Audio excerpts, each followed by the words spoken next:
Perkenalkan, kami dari kelompok 10 akan mempresentasikan mengenai akuntansi kewajiban. Yang pertama di sini adalah definisi kewajiban. Menurut TSAP nomor 9 tentang akuntansi kewajiban pada paragraf 5, kewajiban adalah utang yang timbul dari peristiwa masa lalu yang penyelesaiannya mengakibatkan aliran keluar sumber daya ekonomi pemerintah. Kemudian pada paragraf 7 dan 8 PSAP nomor 9 dijelaskan bahwa muncul antara lain karena penggunaan sumber pendanaan pinjaman dari masyarakat, lembaga keuangan, entitas pemerintahan lain, atau lembaga internasional. Kewajiban pemerintahan juga dapat terjadi karena berikatan dengan pegawai yang bekerja pada pemerintah. Kemudian kewajiban kepada masyarakat luas yaitu kewajiban tunjangan, kompensasi, ganti rugi, dan lain-lain.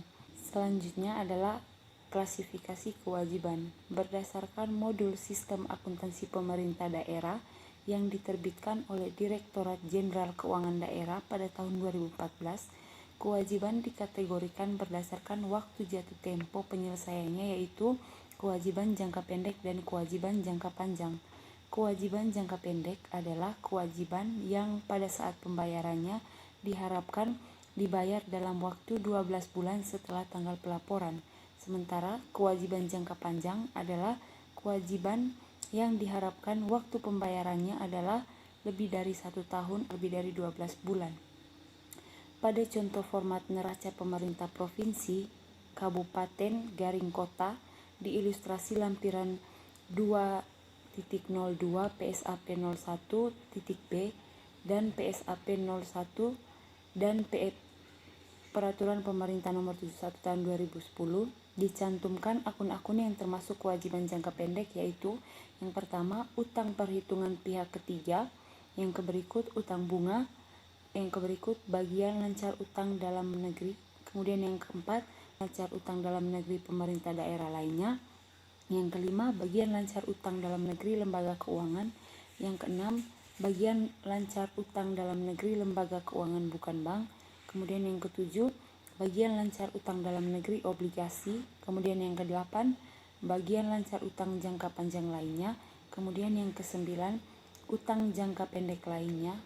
Kemudian akun-akun yang termasuk kewajiban jangka panjang adalah utang dalam negeri pemerintah pusat, utang dalam negeri pemerintah daerah lainnya, kemudian utang dalam negeri lembaga keuangan bank, kemudian utang dalam negeri lembaga keuangan bukan bank, kemudian utang dalam negeri obligasi, kemudian utang jangka panjang lainnya. Selanjutnya adalah pengakuan kewajiban.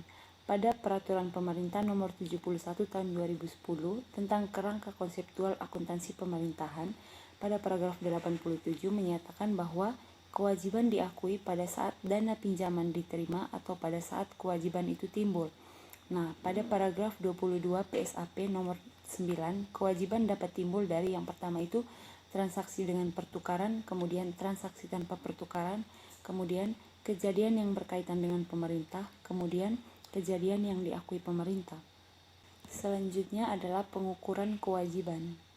Pada paragraf 32-34 PSAP nomor 9 dijelaskan bahwa kewajiban dicatat sebesar nilai nominal.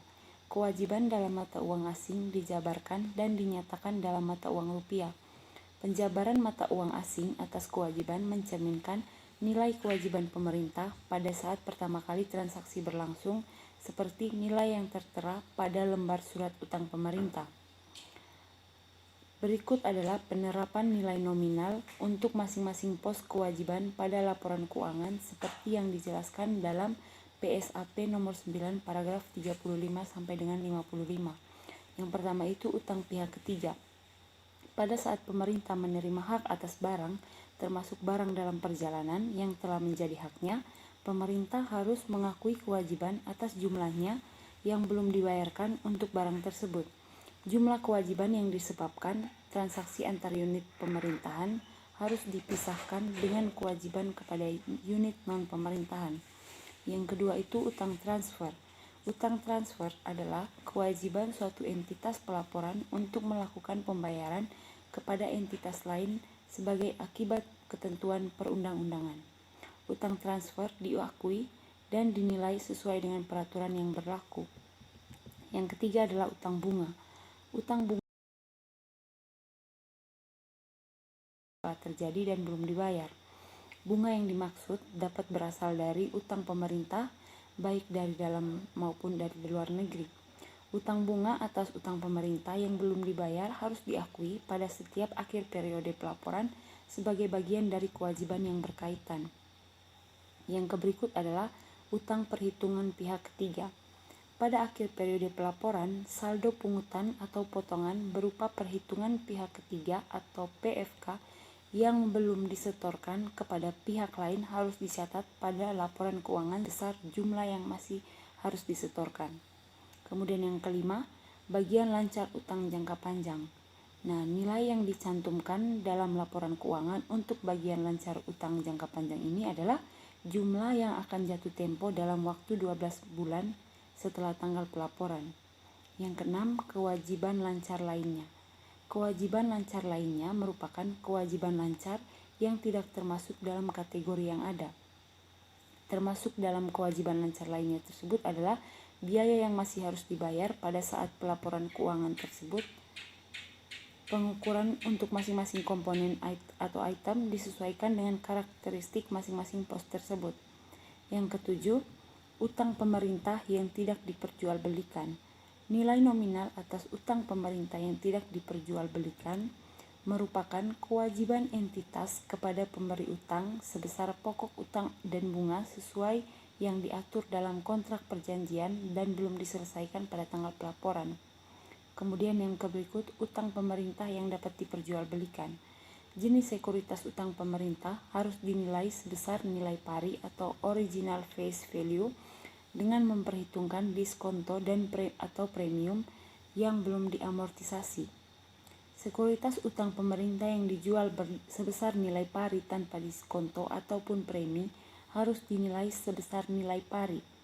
Sementara sekuritas yang dijual dengan harga diskonto akan bertambah nilainya selama periode penjualan dan jatuh tempo, sedangkan sekuritas yang dijual dengan harga premi nilainya akan berkurang. Baik, perkenalkan, nama saya Clementina Yasintejini dengan NIM 18100200154. Berikutnya saya akan menjelaskan materi tentang prosedur kewajiban. Saldo normal rekening buku besar kewajiban adalah saldo kredit. Artinya, rekening ini akan bertambah dengan adanya transaksi yang mengkreditkannya.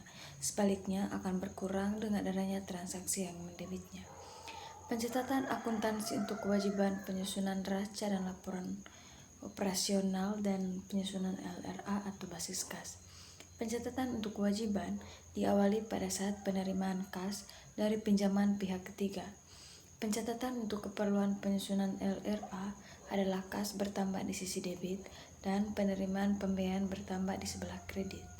Pencatatan untuk keperluan penyusunan neraca adalah kas bertambah di sisi debit dan kewajiban bertambah di sebelah kredit. Yang berikutnya, pencatatan kewajiban jangka pendek.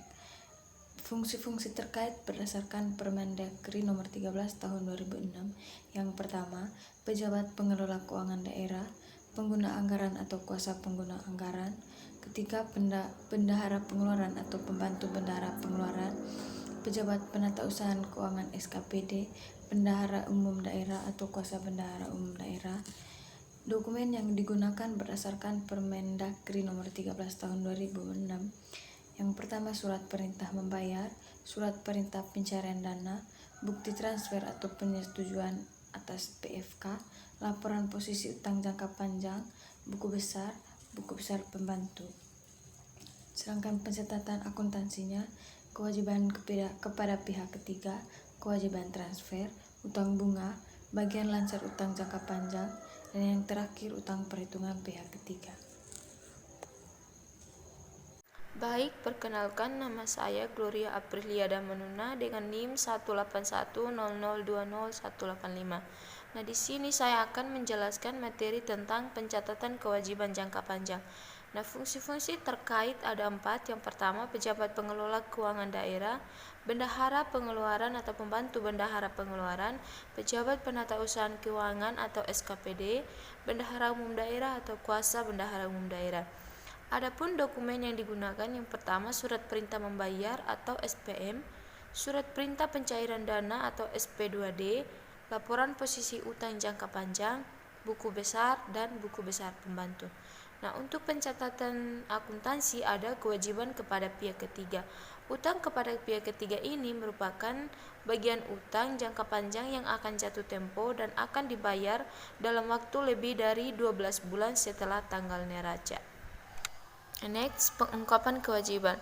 PSAP nomor 9 paragraf 87-88 menjelaskan bahwa utang pemerintah harus diungkapkan secara rinci dalam bentuk daftar schedule utang untuk memberikan informasi yang lebih baik kepada pemakainya. Untuk meningkatkan kegunaan analisis, informasi-informasi yang harus disajikan dalam catatan atas laporan keuangan ada 7. Yang pertama, jumlah saldo kewajiban jangka pendek dan jangka panjang harus diklasifikasikan berdasarkan pemberi pinjaman. Informasi yang kedua, jumlah saldo kewajiban berupa utang pemerintah berdasarkan jenis sekuritas utang pemerintah dan jatuh temponya. Informasi yang ketiga adalah bunga pinjaman yang terutang pada periode berjalan dan tingkat bunga yang berlaku. Informasi keempat, konsekuensi dilakukannya penyelesaian kewajiban sebelum jatuh tempo. Informasi yang kelima, perjanjian restrukturisasi utang meliputi pengurangan pinjaman, modifikasi persyaratan utang, pengurangan tingkat bunga pinjaman, pengunduran jatuh tempo pinjaman, pengurangan nilai jatuh tempo pinjaman, pengurangan jumlah bunga terutang sampai dengan periode pelaporan. Nah, informasi yang keenam adalah jumlah tunggakan pinjaman yang disajikan dalam bentuk daftar umur utang berdasarkan kreditur. Informasi yang terakhir adalah biaya pinjaman meliputi perlakuan, jumlah biaya pinjaman yang dikapitalisasi pada periode yang bersangkutan, dan tingkat kapitalisasi yang dipergunakan. Sekian hasil presentasi dari kami kelompok 10. Terima kasih.